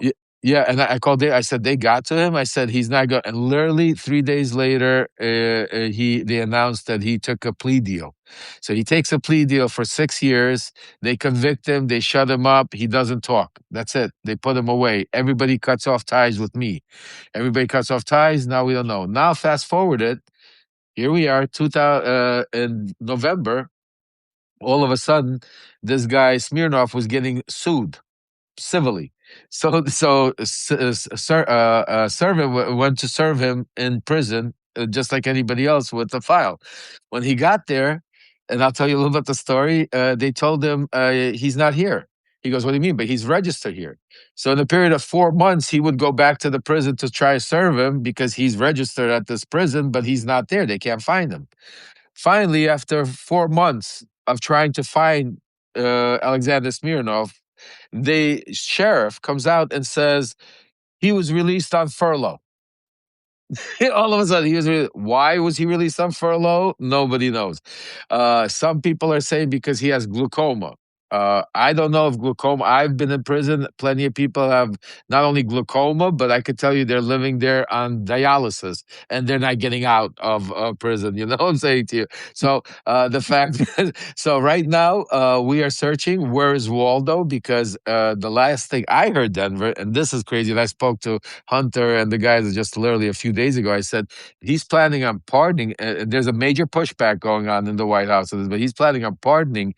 He wants to pardon Smirnov, make him a hero again, turn him how it was and have him come out and give this whole about the Bidens and go back to about try and get rid of this pardons, and I mean this whole shit is just insane. Well, the thing is, Dean and Lev, remember we talked about past performance is indicative of future performance. They're going to have to bring the Biden stuff back up to try to sway voters or try to depress the vote for the Democrats. A lot of people believe this bullshit. When you look at Smirnov, too, we tracked his money lines, and they were coming from overseas, from Israel, Ukraine. He had built something. Everybody needs to look up a UBO, right? They were building covered entities in Milwaukee and actually setting up business lines there to funnel money through multiple shell companies. So Smirnov was certainly a criminal. Was he a state-sponsored actor? We don't know. But we know, again, if you get shot on purpose, shot on accident, you're still getting shot, right? It doesn't matter, right? All we know is that he lied about the Bidens. He was convicted. Now he's looking for a pardon because Trump's going to utilize these same people. So here's my thing, Lev and Dean. We can say, "Oh my God, we're not a purposeful Russian information factory," but we're certainly even accidentally laundering Russian information through the American media ecosystem. Right? That's the first thing. You know, the second thing too. I've been watching some of the threads in the comments, and I want to say this really quickly. There's nuance to everything when you're dealing with this kind of data and compartmented stuff. Like when Lev was talking about, and Dean, when you're talking about all these different things happening simultaneously across these layers of the same people, the same issues, the same limiting factors happening in an investigation. So I want to tell people this really quickly, and they need to hear me. Just because the J6 committee or just because we couldn't get to the bottom of Hunter Biden and really protect him the way we needed to because he's being lied about, just because we're trying to fight the Epstein files on a level we've never tried to fight before to get them, doesn't mean people are bad. It means they don't know everything. So I want to talk about just really quickly, because I've seen these comments. I don't want people to jump to conclusions. There were 5 congressional members. Now, I loved everybody, right? I mean, at the beginning, it was one team, but it didn't turn out that. But there's congressional members who try to do the best on the January 6th committee, and I want to tell you who they are. Even when one of them said something bad about me, another one did, they actually came back and said, hey, we were wrong, and they were. But Jamie Raskin, Adam Kinzinger, Elaine Luria, Stephanie Murphy, and Pete Aguilar. Those 5 were really involved. But the thing was, we had 6 different teams that were compartmented that didn't always share information because they didn't even know what they could share. You had lawyers trying to do a counterterrorism investigation and doing the best they could. And they did a great job in some respects. But I want to tell people, again, there's nuance, there's compartments, there's data that's lost, there's different types of political agendas, there's different types of authorities. Congress was doing something it never done before, was trying to actually investigate terabytes of data for a coup attempt. And that's very difficult. So I'm not trying to get to make excuses. I don't want people to jump to conclusions that somehow everybody in the Very well community did said. Yeah. everything. They didn't know anything sometimes because they were in their specific lane. And they were messaging to that lane based on the hearings. And their staff was doing most of the work. You guys know congressional representatives don't actually work, right? So you had the staff actually Very feeding well them all said. that information, right? And they're trying to actually take all of that and get to the point where they might have not looked at the phone records. They might not have known that that data even existed. Wow. Even though I thought they did. They weren't being briefed because there were so many different compartments that I wasn't even aware of when it comes to information sharing. So I just wanted to put that out there. What? Smirnov's bad actor, bad finances, evil, criminal. I don't know if he's evil. But Maybe he's just stupid. yeah, But I just want to say go you ahead. just said something so important and so incredible, Denver, and I think a lot of people don't understand, and I want to reiterate it because that's why what was part of Trump's plan with the Epstein files, and what I think the difference, what's happening now with the Epstein files that you guys didn't have back then, is the crowdsourcing. That right now, how the world is now, everybody's out there helping. It's not just before it was just you. Now you got millions of peoples all over the world. Yeah, the J6 committee is about 40 million strong in America right now. Can you imagine? Can you imagine, Denver, if they would have released all of the J6 just like they released the Epstein files and allowed all these independent journalists to help and go search through all those records over and all for the 'em. files? That would be. That's what I'm saying to you, and that's why I also realize, and I think a lot need to understand, that's what's going on with the Epstein files. These congressional people, they have limited staffs. They are dealing with so many different things. None of them have the agendas, or they're half the time they're raising money to stay in office. I mean, it's just such a crazy. So Trump understood that. The DOJ understood that, and that's why they dumped all this file, because they understood that it's just a matter of time till they leave off, because they can't educate themselves enough to go after them, because it's constantly looking for needles in a haystack. Same thing happened with January 6th. There was so much information. There was so much different thing. And like Denver saying, yes, he was giving it to him. It was logic. But all of these congressional people, like somebody was more worried about a tax hike, or somebody was more worried about death threats. And I was a congressman, right, Lev? Like, I Right. know what they were going Exactly. through. And I was trying to feed them, but you know what? I didn't have enough teats. Yep. I couldn't give enough milk, man, and I Yeah. was trying. No, I have know, enough and that's why, to your point, I think that because the time has changed, I think now what you're saying is so tremendously right. Now, because with the Epstein files, we're seeing a little difference, because now we're seeing, like Ellie and all of these, independent journals like Zev and others that we have now, and I actually, set up the pipeline with Jamie Raskin and Arthur. Jasmine Crockett. Jasmine Crockett were there because they don't have this. So I'm saying to you, hey guys, we're going to feed you all the top stuff. and then you guys filter it through it, and then so when you go in the skiff, you know what to. So you're not just sitting there for 2 hours. You don't know that, and that's how we got to Zorro Ranch. It was our help and investigative work that now they've uncovered Zorro Ranch. Howard Lutnick is next on the line. I mean, the stuff that we're uncovering about Howard Lutnick, it's just, I mean, Zev Shalev and Follow the Money. I can't even tell you, Denver. It's incredible. But I really want to talk to you. We do a lot of the past. I think we need to talk about something extremely serious that's happening now, and this is what I've been sounding the alarms. I don't know what you've been hearing, but I really am trying to figure out how we could stop this and how we could help figure it out. So what I'm hearing about what we saw play out in Georgia. So this is what I heard. Tulsi? Yeah, it was with Tulsi about 6-7 months ago, give or take. They had a meeting where Trump basically set up this group led by Tulsi, and that's why we've not been seeing Tulsi involved in Venezuela, Russia, all of this, Middle East, because Puerto Rico. None of this stuff. She's been concentrating on election reform, as they call it, part of Project 2025, to be able to keep him in office forever. The plan was she has Ratcliffe from the CIA, obviously. She has Bondi, and she has Patel, which is the main group that's put around it. They chose Georgia as the first state because what I'm hearing, and the plan is to do twofold. They're planning on putting indictments and arresting poll workers and individuals to show that there was corruption going on for vote counting. And the other thing is that, and this is the one I want to ask you, because which scares me the most, and this is the important, because the vote counting I understand, but why Tulsi is involved and why they got Ratcliffe involved, Denver, is because they're trying to also put a narrative in there. I'm hearing that there was what's it called, foreign interference, not Russian.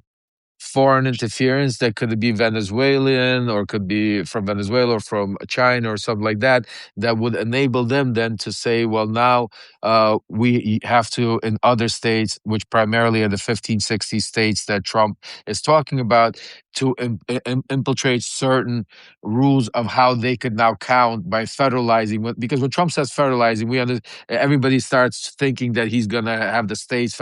No, he uses that term as having who's going to count the votes, how he could make sure that he has control of the final count, the final say, and manipulation.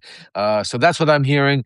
That is very scary. I spoke to people in Congress. They're shitting bricks also, because just because we know the information, what can you tell me? Help me on any of this, Deborah. Well, page 191 of my book, The Breach. So here we go. Available anywhere you get your fine books, ladies and gentlemen. I hate doing this. You guys know that, right? I hate. That's why I'm doing it for you. Yes. I know. Okay. After Trump's loss was projected on November 7th, 2020, some MAGA hardliners turned to Executive Order 13848. They had their own expansive interpretation of what the order allowed. These Trump allies thought it could be a trigger to push members of Congress and Vice President Mike Pence to refuse to certify Biden electors on January 6th, or perhaps that the order could even be used to invoke martial law or the Insurrection Act. We all know of this because it played out in full public view. And you're like, Denver, what is EO 13848? EO 13848 came from Special Counsel Robert Mueller's investigation into Russian election interference. And you know who signed EO 13848? Trump, September 20th, 2018. Not only that, some of the people who actually wrote it are incredible servants, Chris Krebs and Miles Taylor. Guys, I'm telling you, there's a lot here, right? So what Lev is talking about right now, what I'm telling you guys, is that when you look at, and that's executive disorder, it's my chapter, is I tracked, when you're talking about Antrim County, Michigan, do you guys remember the cyber ninjas when you're making what's called Zona, right? What they're trying to do is recreate foreign interference, because even at that point, EO 13848 doesn't do that, but they were trying to manipulate the language. If you talk to Chris or Miles, it doesn't do that at all. But what Patrick Byrne was trying to do. He was working with Sidney Powell. He posted on his website. She was rewriting an executive order to seize voting machines, to have the actual ability to do that. At the same time, they were crafting NSPMs, National Security Presidential Memorandums, to seize voting machines. Phil Waldron, who came up with this whole "the election was stolen," was briefing Trump and Giuliani, our good friend Lev, right all the way up to the top on this. It's the same plan. Same plan. That's right. Same plan. And now The they same have the thing, guys. same thing. That's why I'm glad, Denver. Thank you, because we keep screaming at it. It's they're now reinventing the wheel. Now the only difference is now they have full control of all Full the control. powers. Before, the reason why their plan didn't work is because Pence didn't listen. Because people in Georgia, the governor of Georgia, didn't. Well, and they had real oversight too, right? They had people Well, like stand up and do the right thing for the Constitution, whether you it know was what? Kemp in Georgia, whether it was Pence. Well, yeah, but you know the funny part is I'm not gonna say who's good, who's bad. Yes, you had people stand up. You know, even like Bill Barr stood up, even though Bill Barr's garbage and Bill Barr, what's it called? But Bill Barr stood up for the office. You know, by not trying to walk away and not giving Trump that investigation that he was dying to have opened up until what I'm saying. So yeah, there was a lot of, thank God that there were people there for whatever reason at that time, for whatever reason, stopped him. Now we don't have those people there. That's the problem. Right now, all we have around them are hardcore enablers. And that's why our only stop is Congress, Senate. Our only stop. The only way, because if we don't, and I say this all the time, Denver, I say, and that's why I keep talking about the Epstein files is, with the shit that they're pulling and what we're talking about right now with Tulsi and, I'm scared of, having to be able to have a true and honest election. I'm scared that if they start counting and the counts are not going their way, that they just don't hold counting, come up with some crazy shit and announce, Marshall, what I'm saying to you, and we'll count it. I'm scared to get to that point. That's why I keep saying right now is we shouldn't wait, even though we should prepare to vote now, but we should right now make sure, because right now, especially somebody that used to be in Congress, and maybe you could touch on that, it's like we literally have the slimmest of slimmest margins. Johnson is not somebody that has control of the House. Yes, there's a lot of fear and intimidation by Trump and his people into these Congress people, but we've already seen with the Epstein files a lot of people uniting. How can we use this right now to flip another one or two people to start having accountability, to not have Pam Bondi walk in there? Because I was there in Washington. I sat in that room watching Pam Bondi not return. I was in the room when the survivors stood up and she wouldn't even face them. How do we get at least another one, two, three people in Congress to get a spine? Because we could start this now. No, Denver. I mean, we could, if we were to start, subpoenas, investigations into all of this, it would put a damper into a lot of things they're doing all over the place. Am I crazy, or tell me? No, you're absolutely, there's courage there to do that. I've always said it was going to be a house-to-house fight, right, to use sanity and rationality to turn this over. But it's very difficult when you have Republican congressional members who think that there's undersea UFO bases. I don't know if you can actually have a rational discussion with them, right? And I think a lot of people, I go Hey, back. I didn't hear you mention Tim Burchett, but thank you. I And I appreciate know that. Tim, and I tell you, when I saw that, I was like, okay, I don't know if we actually have really good policymakers in Congress right now. Yeah, he's fucking psycho, dude. He's going on about FBI, the UFOs and being visited by aliens, and he's recording these commercials in front of Burger King. Anyway, continue. I didn't mean to interrupt. I guess what I'm saying is that right now, the midterms, the most important thing. Everybody wants to say about the most important elections. When you see the people, and I think people need to hear what Lev is saying, there is no Hirsch in this, in this administration. There's no lawyers around Trump telling him his nuts, right? And by the way, I know Mike Pence. I've met Mike Pence, and J.D. Vance is no Mike Pence. J.D. Vance would have done the exact opposite of what Mike Pence did. He's a sycophant, right? He's a asexual bud off of Trump's ass, right? So that's what you have, right? He's going to actually say, this is what we're doing. So I think what people need to realize, it is house to house. This has been a facts dropping, sort of data dropping coffee and tea. I can't even believe this is happening. Actually, Right, me neither. I never really thought that how we could link, because the links aren't hard. This isn't difficult, guys. It's the same people doing the same shit using the playbook. That's it. And what Lev and I and Dean are talking about is you can look at the metadata to support their shenanigans. We can look at the criminal activities. We can look at the money lines, the financial lines. It's the same people. And when I ask everybody, if you're ever in an argument with somebody about this, ask them, Steve Bannon, right? Big friend of Epstein. You don't think there's anything to see there, right? Start Thank you. hitting him in the throat with facts, data, Thank and you. don't stop. And if somebody tries to gaslight you, say January 6th was a day of peace or it was just a spontaneous thing. No, it's not. It's proven. It's not. The only reason that people are arguing about it is because we got a disinformation complex that's funded by domestic propaganda peddlers and foreign propaganda peddlers, many of them from Russia. So that is what's happening. And I just want people to know, don't back down. There's no reason to back down because facts and data are on your side. So if you're at a party and some MAGA guy comes up, sadly, or MAGA gal, and goes, J6 was a day of peace, tell them, no, J6 was a coup attempt. And why? And they'll say, well, why? Say, well, first of all, look at the person. If you're supporting a felon, a sexual abuser, and a fraudster, maybe, just maybe, he's not telling you the truth. Have a nice day, get a beer, and get the hell out of here. So that's really how I would approach the argument. Go at the personal level, what they've done, the badness that's inherent in them. You don't have to get into the weird data and facts. It's the same people, guys. You know what? Such a great point. And we pay attention to that low hanging fruit, and that low hanging fruit, whether it's Liz Cheney or whether it's other people, it's Trump, right? Let's just keep going after Trump. And yes, you have to. He's hiding the Epstein files. He is a pedophile protector. He himself, I believe, to be a complete pedophile. I know he's an adjudicated rapist. I know he's a 34-time felon. That's an easy target. But the reason why I love this resistance is the same reason guys like Steve Schmidt are my fucking spirit animals. Because we want pelts. We want to go after every single fucking human being that had anything to do with changing the direction of your democracy, destroying your democracy, supporting a rapist and a pedophile and a felon.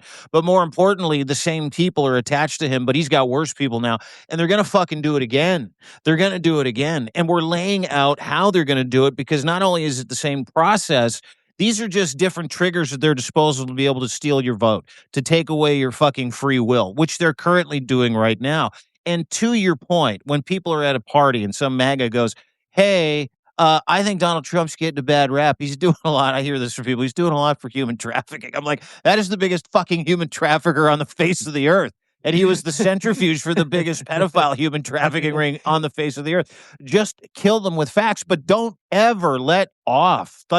Never take your foot off the gas. Go after the fucking Steve Bannons. Anybody notice what Steve Bannon's not talking about for the first time in, I don't know, several years? The Epstein files. Why? He's fucking all over it. he's beyond, and folks, actually on that note, we have a petition. Make sure, guys, throw it out there. The volunteers, throw it in there. We have a petition. We have over 30,000 signatures. Denver already on it. It's a petition to subpoena Bannon and all of these people. Michael Wolff, that's all over the Epstein files. Steve Bannon, Howard Lutnick, and the list keeps growing. We just added Andrew, formerly known as Prince Andrew, to the and just folks keep signing that petition, because we need to get to 50,000, and then we're going to give it to the Congress and let them start dealing with it. Your voices matter, right, Denver? They take notion when people start talking, because it's your votes. It's important. So sign the petition. Also, I want to definitely, first of all, Denver, I don't know if you guys know, we've been on for over an hour and 40 minutes. This has blown by that so quickly. I want to thank you, Denver, because I know I asked you for an hour, and we're gonna do for all of you out there. I know everybody. We're gonna do this more often. Oh, you guys are friends now, and you've got a lot more shit to uncover together. By the way, I'm just happy to ride shotgun. Well, now that Denver is ready to, listen. He had things he was dealing with, but now Denver's ready to, and I think he has some plans that he's gonna announce, and we all have some interesting stuff we're gonna be talking about very soon. That's gonna blow all your minds, because we're not just stopping hoping we're gonna. I told you this year is a year of action, a year of not just talking, but actually trying to do something. Because if we don't get our democracy back this year, we are done, folks, for a long time to come. Because if we do not somehow by 2026 get our control of either the House, the Senate, or both, sayonara for a while. Move to Spain or Russia. I mean, Russia might even be better. I mean, over there, women can get abortions with no problem. Not like the United States. It's a different world now. Just think about it. Russia, you could go and get an abortion, no problem. United States, you could end up in jail if you want to. This is how we flip flop. But before we go, we have a little special. Denver, if you could spend another couple of minutes, we have a Q&A. Dean, if you could take a look at some of the questions. Well, if anybody has some questions for Denver or me or Dean. Yeah, on I've got a these couple that subjects. I kept noticed. One is a lot of people have asked the same question. This is kind of the most asked question: is Yeah. when will Mr. Riggleman run for president? Can you please ask him that? What, president of the Moose Lodge? What are you talking about? Like, I are we endorse talking? Denver for the president of the Moose Lodge. I endorse it, Right? Denver. Yeah, am I endorsed for that? Hey, The water buffaloes. well, I am going to be, I will run again. I wasn't going to, Dean, Lev, I was done, right? After my congressional stint in the J6 committee, I'm like, maybe, I have AI companies, I have whiskey distilleries, I'm doing, fairly well in business, I have kids, grandkids, I'm loving life. But I feel like that there comes a time with people who hate politics have to get into politics. And, I've been there, I've done that. I tried for years, guys. I wrote the book, I did 60 Minutes. I tried to do news stuff for 2 years and it felt like I was pissing in the wind.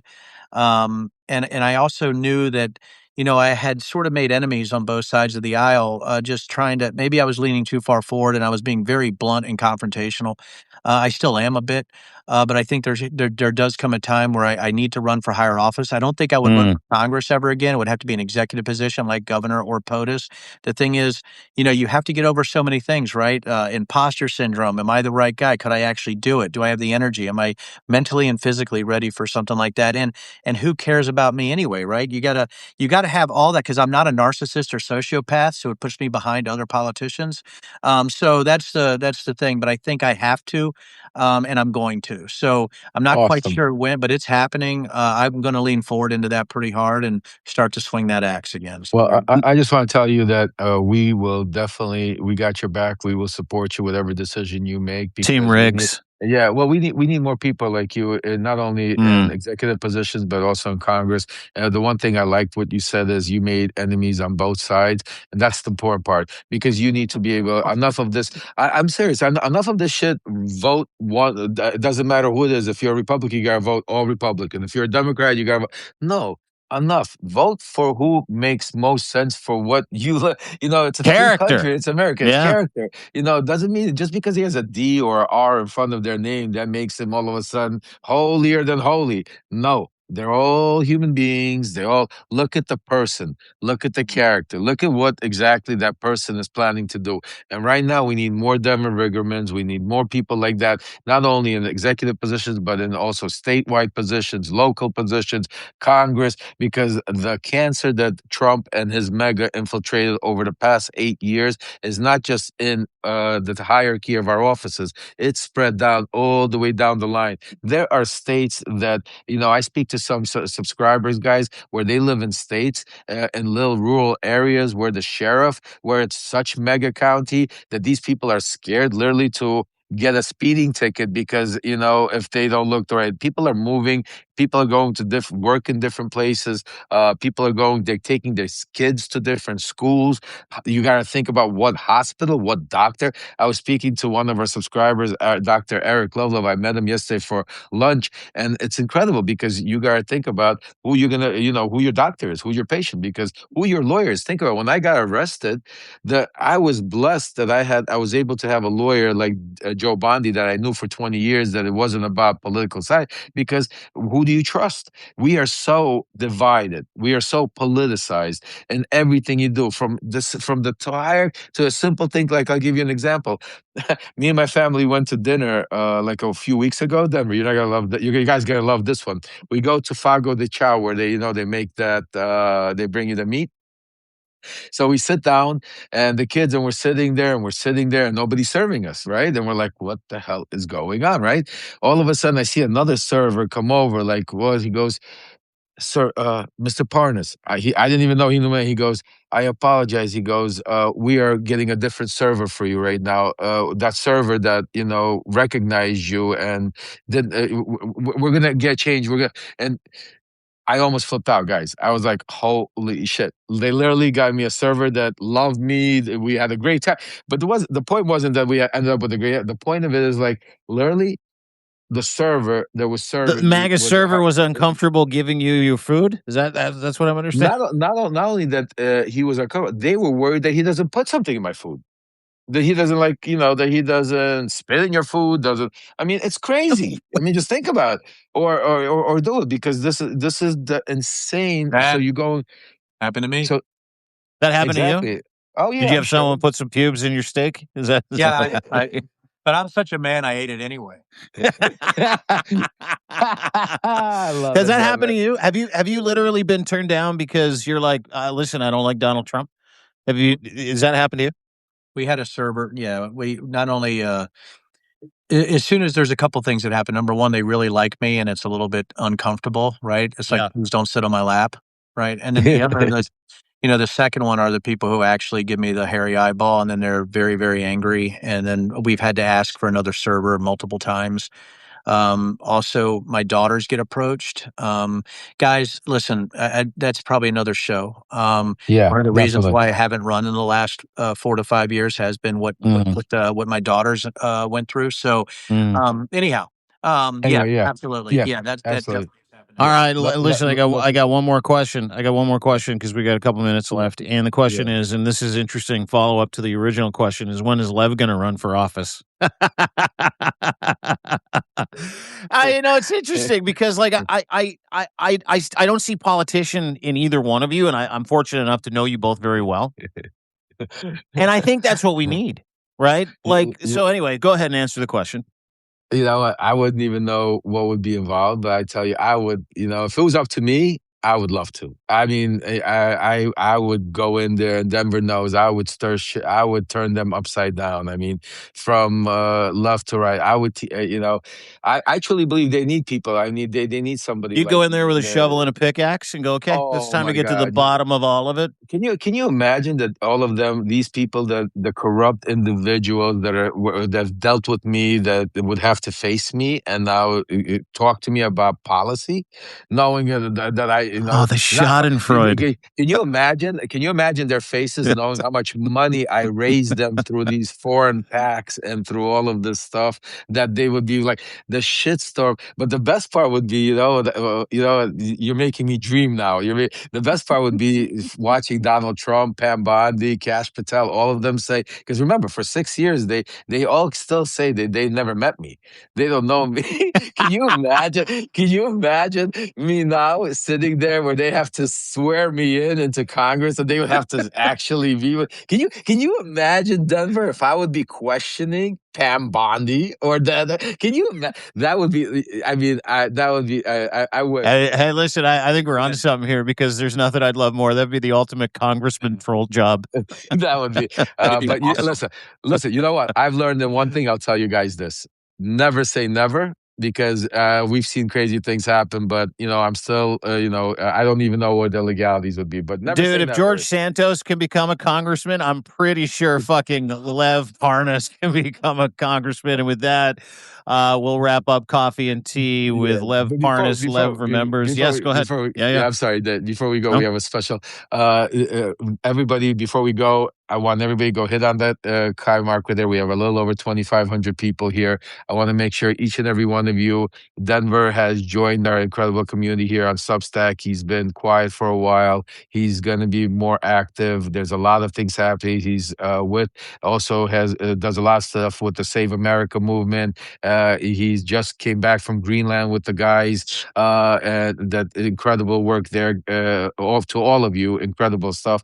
And we're going to be, now that that Denver has decided to start unleashing some of this stuff. Me and Denver and Dean, we'll talk about doing maybe a once a week special about doing something. So we're definitely, because at the end of the day, the point of is getting you guys the information and and making sure you guys get educated. And that's why we don't have paywalls. The information is key. But the paid subscribers help keep us afloat. Some of us might not need it. Some of us need it. At the end of the day, it all helps to make sure the algorithm, and this is what I've learned, is how the algorithm works. Because if you like the information and you want this information to be key, it's all part of subscribing, becoming paid subscribing, making that influence. That's how these algorithm works. But I want to, Denver, thank you so much for taking out 2 hours of your time on a Saturday. This has been incredible. I missed you. I'm glad you're back. Miss you too. Thank you so much. And I wish you an incredible day. Keep kicking ass. Keep doing what you're doing. Go, and go check on your bourbon right now, I But am. because After this before, 2 hours, you know what I'm saying? You need a bourbon, because before we go, what we do is when you log off, stay on though. After you log off, come back on, because we're gonna bring my sister on. She ends us off every Saturday with a positive message. Center of positive affirmation. Center of positive. So once you cut off, we're gonna bring her up for 2 minutes. Have her give us our dude. I'll get off. I'll get off and let you do it, and you can keep Denver on, and I'll watch. Denver, stay on. What? Yeah. Okay. Yeah. You got experiences. You got experiences. Live. I'm gonna watch. You stay there. Yeah. Love you guys. I'll talk to you soon. Yeah. Okay. You met. Oh wait, Denver. This is gonna be interesting. Go, Dean. This is gonna be fun. Go, Dean. Denver, stay on. I got a surprise for you. Okay. Hold on a second.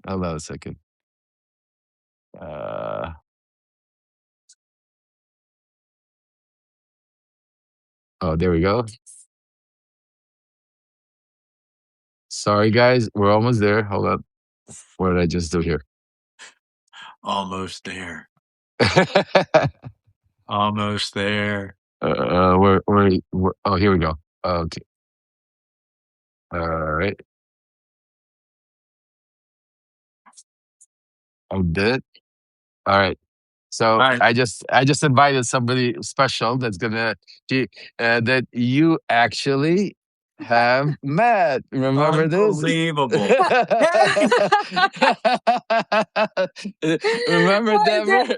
I do. Welcome, Denver. You were always welcome in my house, and it's such a pleasure to see you again. Good to see you. Denver, remember, this is exactly where we're met. Luda's sitting where I sat. Right there. That's the table. This is where we met. I was living at Luda's house at the time. I just got out of prison, and this is like some memory, folks, for all of you. Such a pleasure. And because we have little shtickle that we're doing every Saturday, I would love you to join for a wonderful message that I have for everybody to share today. I'm ready. What one thing we cannot afford to lose is time. Time is the gift. None of us get it back. So please use it to be kind, to forgive, to love yourself, and to love other people a little more every day. Your energy, your words, your presence, they matter more than you know. Even when you don't see it, you are making a difference by becoming a paid subscriber, by joining the GoFundMe to help Ukrainian people, by signing the petition, and for being here, spending your time with us, and to help us to get our democracy back. Thank you all, and God bless you. Oh, I love you. Good to see you. That was wonderful. So good to see you. That was so wonderful. My pleasure. I hope you all received it, because I meant it and it came from the heart. I think that's an incredible. I just want to touch on that for a second, because a lot of us don't realize, Yuda, what you just said, time. And I've learned it when I went to prison. The one thing we can't get back is time. The one thing that once, and we live through life so quickly. Those moments when you're child turns around and say, "Hey, dad or mom," okay, and you turn around and say, "Well, give me a second." And you don't give him that second. That second never comes back because time moves on. That phone call you want to make to a loved one, Absolutely. and you decide, "Hey, I'll do it later," and you don't make that phone call. You never do it again, and you never know if you're able to do it. So I think that's an incredible message, especially Denver, what we were talking about, because all that time that has passed on, that we have lost as a humanity, as a society, to watch this Humanity. unload. It's time to take our country back. It's time to take our freedom back. It's time to take our democracy back. So, Luda, thank you so much for that. Denver, God Thank bless you. you, my brother. Thank you guys My for all man. joining. Everybody, Thank you. subscribe to Denver, subscribe to Ludmila, Center of Positive Energy. Thank you. Definitely Dean Blundell, our man, and to all the independent journalists out there. God bless you guys. Have a God wonderful, bless you. incredible weekend. Denver, take care. I'll see God you bless, guys brother. later. See you, Take care, see you guys. Bye Bye. bye.